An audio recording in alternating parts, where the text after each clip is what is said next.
4 bases militaires attaquées en 4 jours. Le Burkina Faso est-il au bord du gouffre? Des villes stratégiques frappées les unes après les autres, des installations détruites, au moins 10 morts. Pendant que le silence du gouvernement militaire inquiète, la question se pose. Assiste-t-on à une série d'attaques isolées, ou bien à une offensive d'une ampleur jamais vue, qui menace jusqu'à l'existence même de l'État? Pour comprendre comment la situation a pu en arriver là, revenons sur l'escalade de la violence dans la région. Le Burkina Faso lutte contre le terrorisme depuis plus d'une décennie. Malgré des efforts constants, la situation n'a fait qu'empirer. Des dizaines de milliers de morts depuis 2015, dont la moitié sur les 3 dernières années seulement. En 2022, un coup d'État militaire promettait de rétablir la sécurité. Mais les groupes liés à l'État islamique et à Al-Qaïda continuent de sévir, notamment aux frontières nord et est. Ignorer ce contexte, c'est minimiser l'ampleur du problème et l'échec des solutions actuelles. Mais ces derniers jours marquent un tournant avec une série d'attaques sans précédent. Ce n'est plus seulement une crise, c'est un assaut coordonné.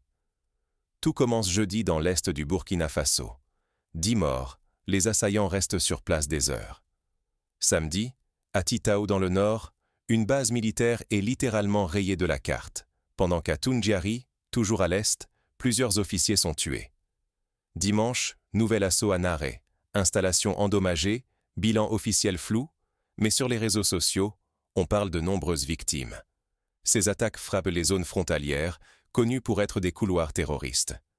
Et les répercussions ne s'arrêtent pas aux frontières du Burkina Faso. Quand le silence des autorités en dit long, pendant que des civils, comme ces commerçants ghanéens, se retrouvent pris au piège des attaques, aucune déclaration officielle ne vient rassurer la population. Le Burkina Faso, aujourd'hui en tête de l'indice mondial du terrorisme après l'Afghanistan et l'Irak, voit la moitié des morts liées au terrorisme dans le monde survenir au Sahel. Ignorer cette crise régionale, c'est risquer que le chaos s'étende à toute l'Afrique de l'Ouest. Mais alors, quelles solutions concrètes pour sortir de l'impasse? Peut-on encore éviter le pire? Tout commence par la transparence. Le gouvernement doit informer la population, reconnaître l'ampleur des attaques et communiquer sur ses plans. Sans cela, la méfiance grandira.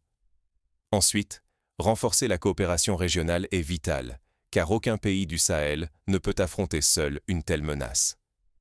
La société civile aussi a un rôle clé pour éviter l'effondrement total. Mais sans stratégie claire et rapide, la confiance et l'espoir risquent de disparaître. Alors, une question cruciale se pose à tous. La stabilité ne s'obtient pas dans le silence.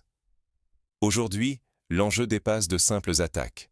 C'est l'avenir du Burkina Faso qui se joue, et peut-être celui de toute la région.